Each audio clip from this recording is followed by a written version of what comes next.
Après quelques années à l'université, Kumba a été embauchée comme responsable dans une grande institution internationale. Elle décide plus tard de revenir dans son village. Le soleil se couche sur le village de Diakoroji, projetant une lumière dorée sur les huttes en argile. Le cœur de Kumba bat fort, tandis qu'elle et sa délégation approchent du village, des souvenirs et des émotions se bousculant dans son esprit. Elle se rappelle les nuits passées à rêver de ce moment, de ce retour, mais aussi de sa fuite à travers cette forêt dense qui semble avaler toute personne qui s'y aventure. Elle voit les images de Brahima défiler autour d'elle. Oh, quel moment! Les souvenirs enfuis depuis ces années refont brutalement surface. À son arrivée, les chants de bienvenue résonnent et les villageois, le sourire aux lèvres, l'accueillent chaleureusement. « Bienvenue chez toi, Kumba », disent-ils, leur voix remplie d'émotion. Kumba organise une grande fête pour remercier tous ceux qui l'ont soutenu. Ses amis, Simina et Siratou, sont mises à l'honneur, ainsi que ses parents. Les sourires et les regards bienveillants lui rappellent pourquoi elle est revenue. Les enfants courent autour d'elle, les yeux pleins d'admiration. « Tu es notre fierté », lui dit Wamba, le doyen du village, ses yeux brillants à la de joie, mais de questionnement. Tidiane est présent à la fête, fier de Kumba et de tout ce qu'elle a accompli. Leur relation est plus forte que jamais et ils envisagent ensemble l'avenir avec optimisme.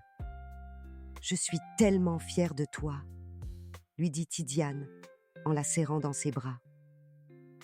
Leurs regards échangés sont remplis de promesses pour l'avenir. Mais au fond de son cœur, Kumba sait qu'elle doit réparer les liens brisés avec les anciens du village. Les traditions sont les racines qui ancrent sa communauté.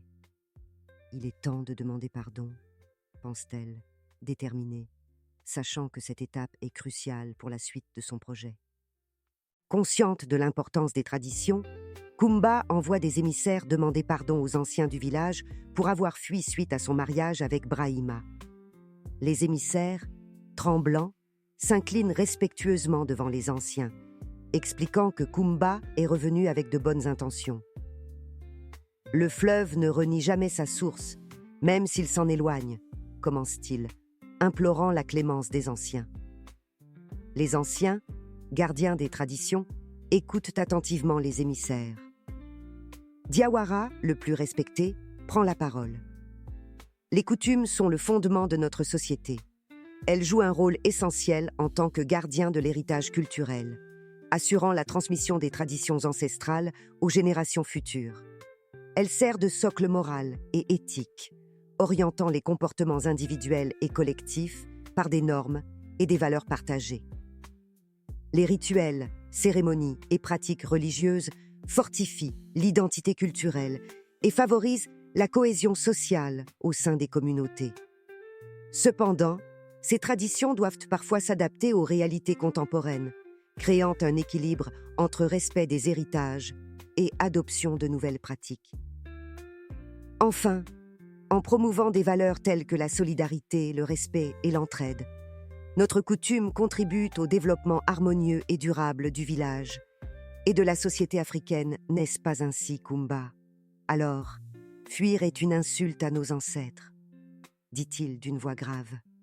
Kumba, accompagné de Tidiane, attend anxieusement leur réponse, les cœurs battants à tout rompre. Les anciens se retirent pour discuter entre eux, afin de délibérer sur la demande de pardon proposée par Kumba. Kumba sent chaque seconde s'étirer en une éternité. Le silence qui suit est lourd de suspense. Un arbre sans racines ne peut survivre aux tempêtes, murmure Wamba en revenant, le visage grave. Finalement, les anciens reviennent. Nous, gardiens des traditions, avons décidé de te pardonner, Kumba, annonce Diawara. Mais souviens-toi, un enfant qui a été pardonné doit toujours honorer ses aînés. Kumba, soulagé, s'incline profondément, des larmes de gratitude coulant sur ses joues. Avec le pardon des anciens, Kumba sait que le moment est venu de leur parler de son projet.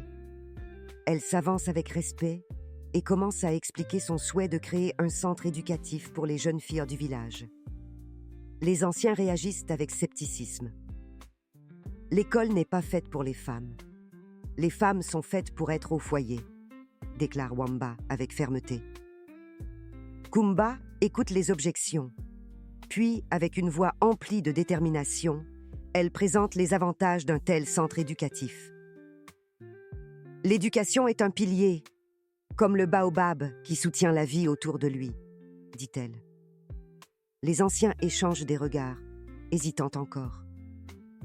Une femme éduquée est une lumière pour son foyer, plaide-t-elle, la voix tremblante d'émotion. Elle peut apporter des connaissances et des compétences qui profitent à toute la communauté. L'éducation d'une femme est cruciale pour son émancipation et son autonomie, lui permettant de participer pleinement à la vie économique, sociale et politique de sa communauté. En recevant une éducation, elle peut briser les cycles de pauvreté, améliorer la santé de sa famille. De plus, une femme éduquée peut inspirer et guider les générations futures, en particulier les jeunes filles, vers un avenir prometteur. L'éducation offre également les compétences nécessaires pour naviguer dans un monde en évolution rapide et pour contribuer positivement au développement de la société. En somme, l'éducation des femmes est un pilier pour la transformation et le progrès des communautés africaines. Avec ses idées, Kumba semble marquer des points et les anciens se penchent en arrière, réfléchissant profondément. Après de longues discussions où chaque mot est pesé, Kumba parvient à toucher les cœurs des anciens. La sagesse est comme un baobab, il faut plusieurs mains pour l'embrasser, conclut Wamba avec un sourire naissant. Les anciens acceptent finalement le projet, bénissant Kumba, sa délégation, ainsi que Tidiane, et leur accordent une terre pour bâtir le centre éducatif. « Nous te faisons confiance, Kumba », dit le doyen, en posant une main bienveillante sur son épaule. Kumba commence à travailler sur la création du centre éducatif pour les jeunes filles du village. Avec l'aide de la communauté et de ses amis de l'université, elle mobilise des ressources et des soutiens pour financer le projet. Chaque pierre posée est une victoire, chaque sourire un encouragement. Le centre éducatif prend forme et les travaux avancent rapidement grâce à l'aide de tous. C'est incroyable de voir tout le monde se mobiliser autour du projet, se dit Kumba, émerveillé par la solidarité de son village. Le jour de l'inauguration, le centre éducatif est prêt à ouvrir ses portes. Kumba, entouré de sa famille et de ses amis, est rempli de fierté et de gratitude. « C'est un rêve devenu réalité », dit-elle émue, les larmes aux yeux. Le centre éducatif devient un lieu de rassemblement et de formation pour les jeunes filles du village. Kumba et Tidiane y organisent des cours et des ateliers, inspirant et éduquant la nouvelle génération. L'éducation est la clé de notre avenir, dit Kumba avec conviction, ses mots résonnant avec force. Les premières sessions du centre sont un succès. Les jeunes filles montrent un enthousiasme et une soif de connaissance qui impressionnent Kumba. « Nous avons accompli quelque chose de grand », pense-t-elle, remplie d'une fierté sereine.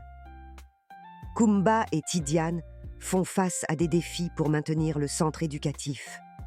Les ressources sont limitées et ils doivent trouver des moyens créatifs pour financer les activités. « Nous devons trouver des solutions », dit Kumba, déterminé à ne pas échouer. Ils organisent des campagnes de financement et des événements communautaires pour lever des fonds. La communauté soutient ces initiatives, montrant leur appréciation pour le travail accompli par Kumba. « Nous sommes là pour vous aider », disent les villageois avec une solidarité émouvante, leur présence constante une source de réconfort. Des difficultés logistiques surgissent mais Kumba et Tidiane travaillent en étroite collaboration pour les surmonter. Leur partenariat devient plus fort face aux défis. « Nous ne laisserons rien nous arrêter », dit Tidiane, son regard plein de détermination. Kumba se heurte parfois à des résistances culturelles concernant l'éducation des filles. Dans ces cas, elle organise des réunions pour sensibiliser et convaincre les sceptiques de l'importance de leur cause. L'éducation est un droit pour tous, déclare-t-elle avec passion, ses mots vibrants d'énergie. Malgré les obstacles, Kumba et Tidiane ne perdent pas espoir. Leur persévérance inspire la communauté et montre que l'éducation des filles est une cause qui mérite d'être soutenue.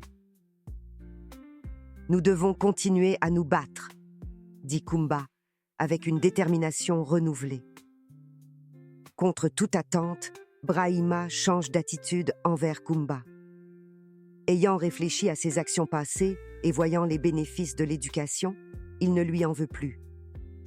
L'eau trouble finit toujours par s'éclaircir, dit-il avec sagesse, les rides de son visage marquant une nouvelle compréhension.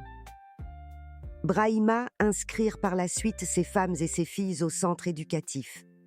Il reconnaît que l'éducation peut apporter un avenir meilleur, non seulement pour elles, mais aussi pour la communauté entière. L'éducation ouvre les portes de la liberté, pense-t-il, avec une nouvelle vision, ses yeux brillants d'une lumière nouvelle. La participation de Brahima au projet éducatif change les perceptions au sein du village.